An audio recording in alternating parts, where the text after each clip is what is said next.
do that. All right, so the next topic we've got, we're going to talk about the match 4. And for those of you that don't know, it was the golf match that took place this week, where you had Tom Brady paired up with Phil Mickelson versus Bryson DeChambeau and Aaron Rodgers. They played for charity. They did on-hole betting too, which is really cool. Like close to the pin and kind of stuff like and that. they're mic'd up. You can hear them talking and all that stuff. And they're riding around golf carts, just goofing off, having a good time. Who win it? I was watching most of it. DeChambeau and Rodgers actually kind of took the school, to be honest with you. They actually won at 16 holes. So, oh, damn, okay. Yeah. I mean... Yeah, Rodgers hit like an 8-foot putt to end it. I also read somewhere that Rodgers hit a 390-foot drive. I think it was Tom that hit the 390-foot drive. One of them did, but that's insane. Yeah. I mean, because it was Bryson DeChambeau is obviously the big bomber of the entire tour. And, I mean, Tom Brady was, like, right there with him. You mean yards, not feet. Or, yards, sorry. But it was, I mean, because it got off to a pretty big spark. Bryson DeChambeau chipped in for, like, birdie to go up one, or eagle or something, to go up one hole. And then on the front nine, it stayed pretty competitive, and on the back nine, it got a little ugly. So... But yeah, the front nine was definitely, it seemed like it was Mickelson and Brady's to lose. Yeah, I was watching. I got to like hole 6 before I left to go and eat, and it was funny to kind of sit there and watch Phil kind of talk through shots and kind of, listen to hear what he was trying to say or do, and then of course him being a professional, he was just able to get out there and do exactly what he had called. So like it was like hole 5 or something like that. He had an elevated green. He's like, I'm just gonna hit a little like 53-yard shot up here, let it sit back, spin down in the hole. Yeah. Next thing you know, what he flops one up there 3 feet from the hole and just goes, I hit it a little shallow and let it roll out just a little bit, put it 3 feet to the hole to the right like he called. And then like the very next tee box, he was like, I want to hit like a 6, let it get down there on the hill over there by the green and let it slope back down. And after he hit the shot, whatever the reporter's Cheyenne, I think is her name. He's like, yeah, Cheyenne, this is what I was trying to articulate. Let it hit the slope, roll down to 2.5 feet from the cup. And then, like the same par 3, Bryson followed. It was like a 250-yard par 3 though. Yeah, and both of them put, like literally Phil and Bryson were the ones teeing off on that hole, and both of them put it within like 4 feet of the hole. They were within a half inch of each other, and it was 2.5 feet. Yeah. Phil was just a half inch closer. Yeah. But hit the exact. Well, Phil hit a 6, Bryson hit an 8, and hit 220 yards. That's ridiculous. Naturally. That's insane that somebody can take an 8-iron that far. I loved a little bit of the bantering too, because I'll tell you right now, Phil and Tom were talking shit. They all were.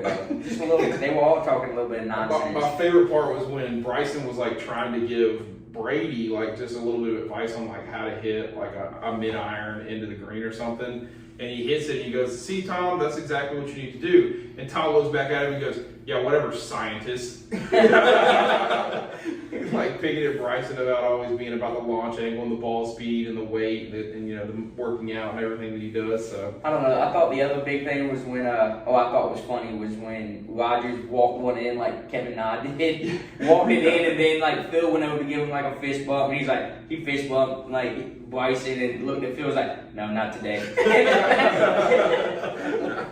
That's the best part, is you actually see them just so relaxed and having fun and talking smack and just it's a whole totally different aspect when you see on the tour, and actually be able to hear them mic'd up and actually be able to hear all that. It takes it to a whole other level. I can now see why it's taking off with such popularity. Well, I mean, I feel like the first one between Tiger and Phil was such an epic thing, and like it was like decades in the making of what people wanted. Yeah, like, they really wanted to see this should have been between Tiger and Phil. But if we could have got it 10 years ago, or before they both kind of got out of their prime. Maybe when Tiger was in his 30s and Phil was in his 40s. In his 50s. I know he's not that old. I mean, no, Phil's 50 now. 50 But if we would have got it when he was 40 and Tiger was 35? That would have been cool. That would have been cool, yeah. I mean, I think the second one was cool with Peyton and Tiger, and then Phil and Brady.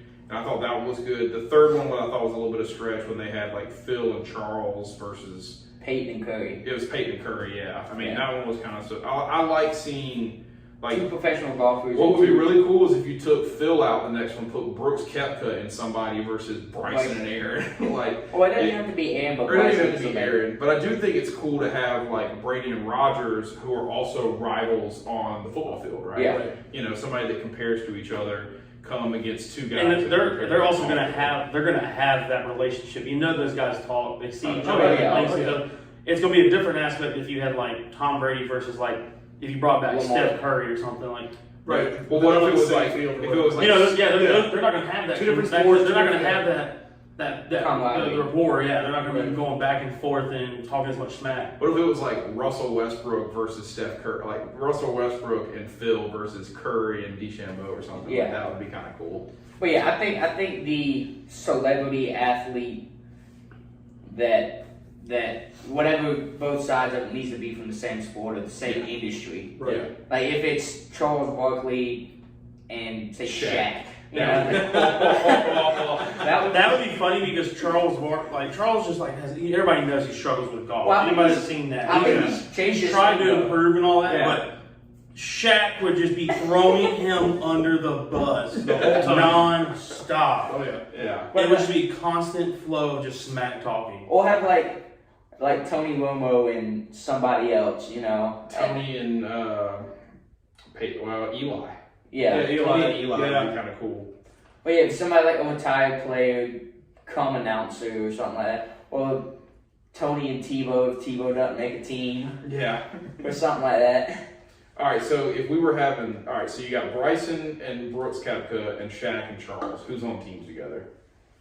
I think who is on teams or who do I want to see on teams? Yeah, who would you want to see? Oh, Bryson and Shaq because they're the two big guys. Yeah. Okay. Because they're the two muscle The two heads. power guys. And also, I feel like Shaq talking crap nonstop would make Bryson talk smack too. Oh, yeah. And Bryson's not going to be scared to talk smack to Brooks. I think of the two, Bryson's going to be the more verbal when it's just him and Brooks, you know? Yeah. So if you paired him with somebody that's verbal as Shaq, it might like, Bryson might get like on the ninth hole and be like, yeah, suck it. And Yeah. like, where did that come from? And like, it's like Shaq's wearing off on him.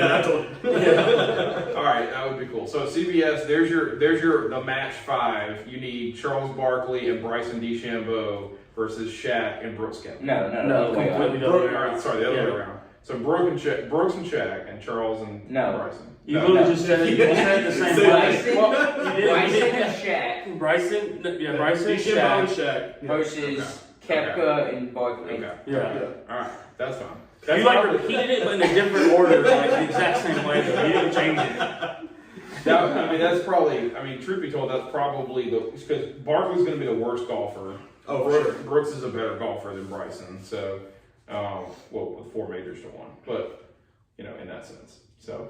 But yeah, that would be a fun match 5. Yeah. Oh yeah. That would be. And like you said, and it all with goes to being- charity. I would say with it being going to charity too, like they help make it worth the while. Yeah. Like especially. Do we know what the numbers were on how much money they raised? The first one I saw was $9 million between Phil and Tiger. I have no idea. I don't know what the numbers were on this one, but there was at least one donation of like $500,000 Wow. That's solid.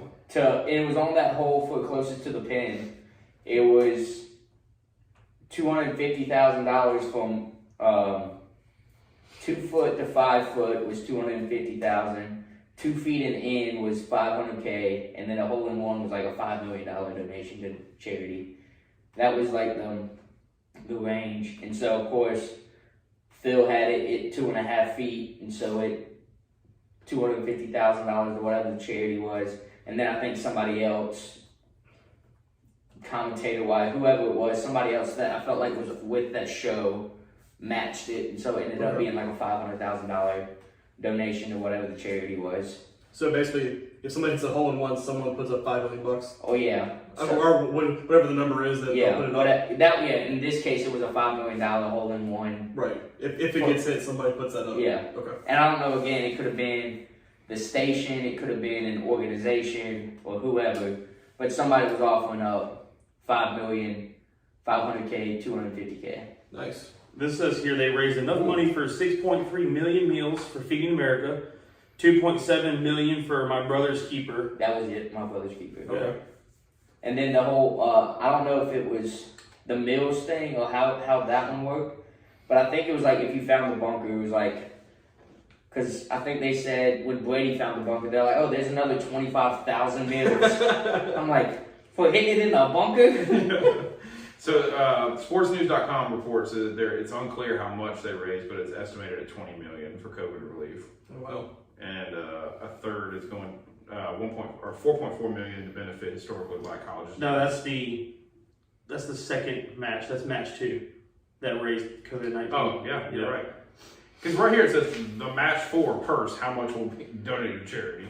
Yeah, I read that article. It didn't say, it didn't even answer. Okay.